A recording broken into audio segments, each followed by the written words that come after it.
All Elite Wrestling, a pro wrestling company that I thoroughly enjoy watching every week. A company that has revitalized my interest in the pro wrestling world as a whole. And please, internet, don't make this an AEW versus WWE debate. Let's just talk about this game or how lovely I am. Nothing more, nothing less. But I am an AEW fan through and through. Since it started, I have kept up with its content online, and once I found a way to watch their weekly shows, I have been watching on a consistent basis. From watching the weekly Dynamites, to the eventual weekly Rampages, to the now weekly Collisions, making 5 hours of weekly content. That is not including the 4 to 5 to now at least 7 pay-per-views, which keeps growing and growing, which can add 4 plus more hours. The price to buy those pay-per-views, it just adds up. And I'm just kind of hyping up just to explain that I am a big fan. And even before this, I was a fan of WWE, obviously, and was thus a fan of wrestling games. Even before being a wrestling fan, I played SmackDown vs. Raw, became a wrestling fan, and since then I played all SmackDown vs. Raw video games, and most of the 2K games, and slowly got out of playing them.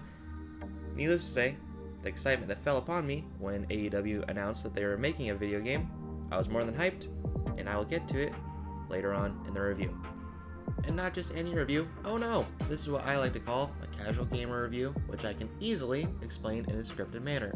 I call my reviews casual gamer reviews because I am indeed a casual, someone who tends to get bored and or drop games way too early.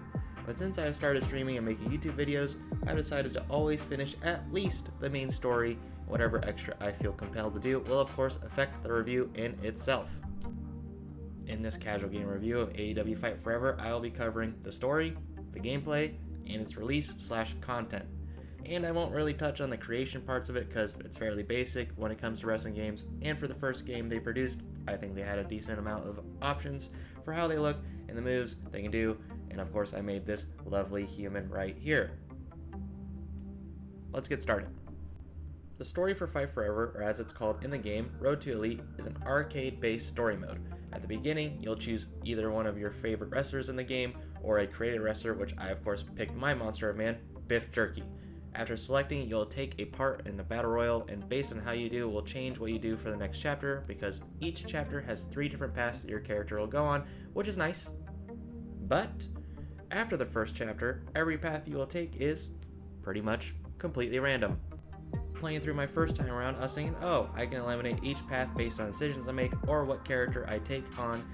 And when I looked up how to get through each chapter, because some are specific to unlocking characters, and seeing the random part of it, pretty much eliminated my want to make a second run, because I would have just been frustrated to play a previous chapter over and over and over again, and that would have been ending up not being fun on stream. But besides that, every path contains 4 weeks of wrestling. In between, you can do many things. You can send your wrestler to dinners, you can go do sightseeing, you can do press conferences, and you can do mini games, which I'll touch more on in the gameplay section. Each of these will give you currencies or stats or energy to make your character better or more well prepared for your future matches. Some of these choices will have a star next to it, and it'll be a little extra on top of it. You might meet one of your favorite wrestlers at a dinner or press conference, sightseeing, etc., and you might get bonuses, or you can even have an option to face them at a rampage or a dark match, which will become available to you eventually. And it's nice to wrestle sometimes because you get future extra stats and whatnot, and it helps. But that is pretty much the gist of the, in quotations, story mode. You do your side tasks, boost your character up, fight a wrestling match, do it again, fight a wrestling match, and then once you get to the main end storyline, you fight that match, and then it just starts the next path for you. All the story was, okay. They did say it was going to be more of an arcade-based thing before releasing, so that's pretty much what I expected. I do think decision-making, and what your results depend on being the actual benefactor of what the path would be more beneficial to the player, so it actually makes sense. It feels like choices matter, and you're not just playing the same thing over and over again, because that can get boring, and the story in itself is already semi kind of boring because it is fairly basic. There's not a lot to do, and you're kind of just wrestling every single week. But yeah, improving for the next games, I guess. combat time. The gameplay in this honestly felt very generic for me. It just felt like a wrestling game. That sounds stupid to say, but I mean, if I compare it to other wrestling games, it just kind of felt the same to me.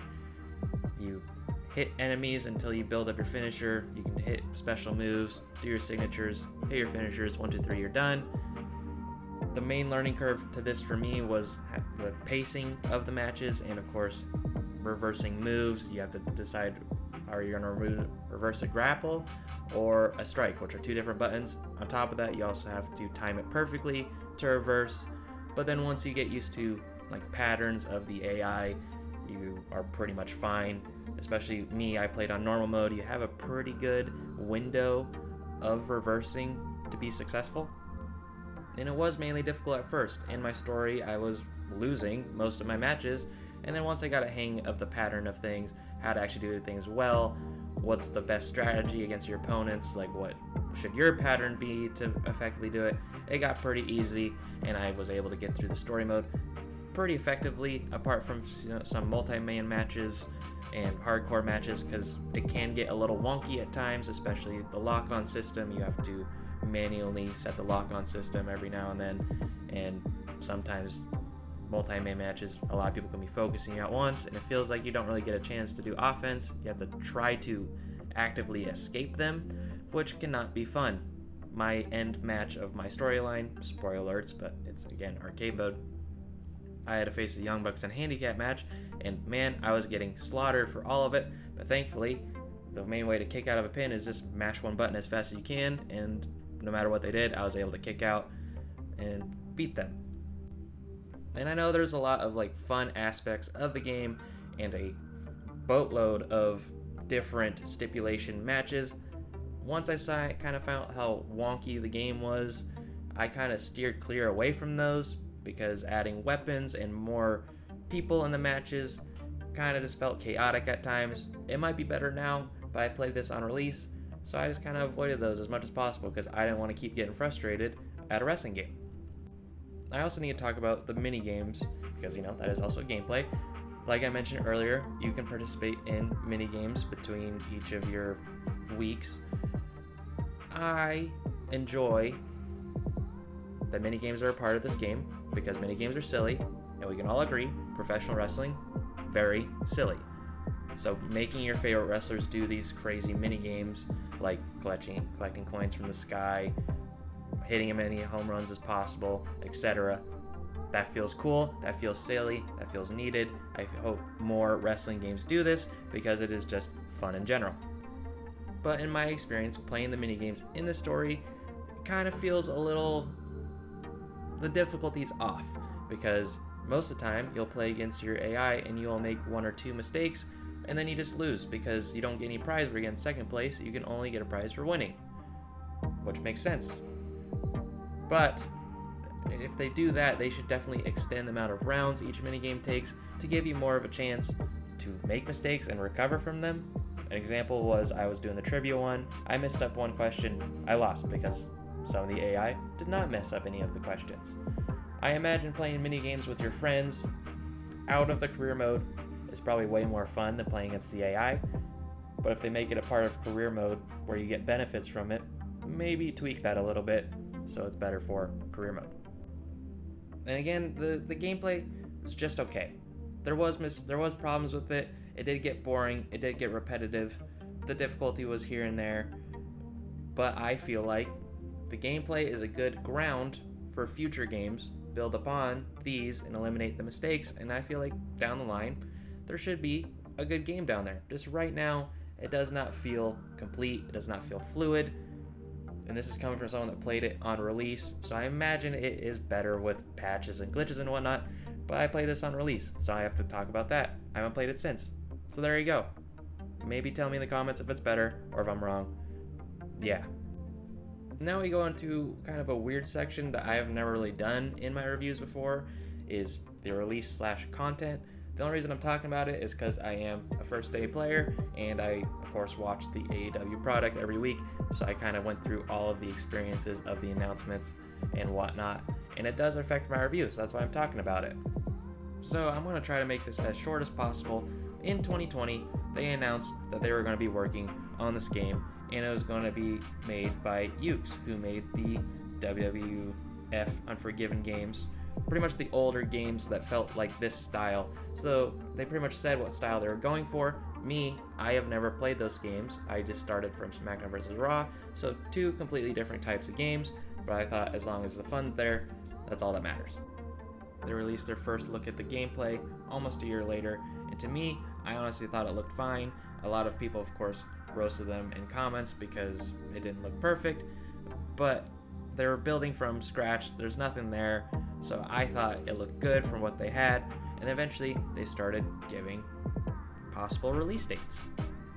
Most of the graphics, of course, would say, coming soon for ever. It felt like it lasted forever, where we constantly see a coming soon, here we go, delay, and then delay. But to me, I feel like as long as the game feels complete when it's released, delays are absolutely fine. I'd rather play a fun game than spend my money and not play a fun game. But when we talk about money, there's also another thing that me and my friend who watch it every single week, we seem to remember, but we can never find it on the internet.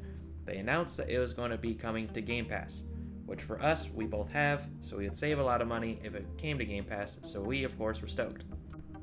And they had that graphic for like a couple months, and then eventually, the graphics for the game eventually went away because they pretty much said it's getting pushed back, and we didn't get a time frame of when it was going to happen, so we didn't see the graphic for a long time. Eventually, the graphics came back, and they said, hey, the game's coming out soon, and then we noticed that there was no Game Pass thing on there. We're like, oh, maybe they're just not advertising it, or maybe it's just an incorrect graphic. But then, of course, the game releases not on Game Pass. It's a full $60 game. So, of course, being the fan that I am, I spent the $60 on the game because I said as soon as they released it, I want to play this. I want to play as Darby Allin and all the other stars on there. I want to have a good time. So I paid the $60 and immediately went on stream, and I played for about 4 hours. And again, I've stated maybe this isn't the game for me, but to me, I feel like a $60 game kind of requires a little more content. My main example is on day of release. I keep saying that because I know they've added like stages, stampede, and other stuff. On day of release, the only mode outside of Road to Elite was nothing. There was no other story modes. There was no general manager. It was you can wrestle, you can customize, you got mini games, which there's not a lot of option, or at least weren't a lot of options to pick from in just the mini game section. And that's pretty much it. The only nice thing about Exhibition Mode to me is that they actually put in a record mode. I shouldn't say mode, but they have a record under all your superstars, so you can kind of keep track of your own general manager in your head, I guess. But to me, that's not enough. I mainly just put all the titles on my created superstar and had him walk out, and then, that was cool. But that's kind of it. And one of my biggest gripes about the release is the fact that there was first day DLC of actual wrestlers that could be in the game. And in my opinion, if it was pushed back for so long, maybe as a kind gesture, just make them available day one. If they're already coded for day one DLC, maybe just have them in the game, and we don't have to spend an additional couple bucks on top of the $60 for what I would say was an incomplete game on day one release. But I also think that I am more harsh on this because of my love for this company. I want it to be successful, and I want to enjoy the content that they put out. And it just so happens that this game that they put out was not for me, and to me, I didn't feel complete. So I have to, of course, put that as part of my review because it made me feel in such a negative way towards the game. All in all, I think story was lacking a little bit because that was the prime content that they had. So the fact that that was the only bit they had and it was still not great is kind of a negative. And the gameplay was a good basis for the ground working forward, as well as the mini games. I hope they continue doing that. But again, there was issues in that as well. and the release was all over the place. The content was lacking. So to me, my casual gamer review score is 2 out of 10. But again, this whole series is honestly just one small brain gamer playing a game for the first time and then just talking his thoughts into a microphone and is hoping for the best. This is just my blank slate first impression of a game, playing through what its perceived story is. So hopefully if someone enjoys a game, they're not like, oh my god, this person hates my game. I'm just that. I'm just one person. But all in all, I hope you guys enjoyed the review. Maybe put in the comments how you feel either with or against my opinion. We can talk about it. Maybe you can tell me what all they have improved on since the game's release. But, I mean, if you enjoyed this, maybe come join me on my Twitch where I play these games live. And if you don't like watching stuff live, I also post all of the VODs here on YouTube, as well as my edited reviews and pack openings and other edited videos. My content's in 2 different places. You come to what you feel is best for you. I hope you guys enjoy the video. I hope you guys enjoy the rest of your day. And I'll see you guys next time. Bye-bye.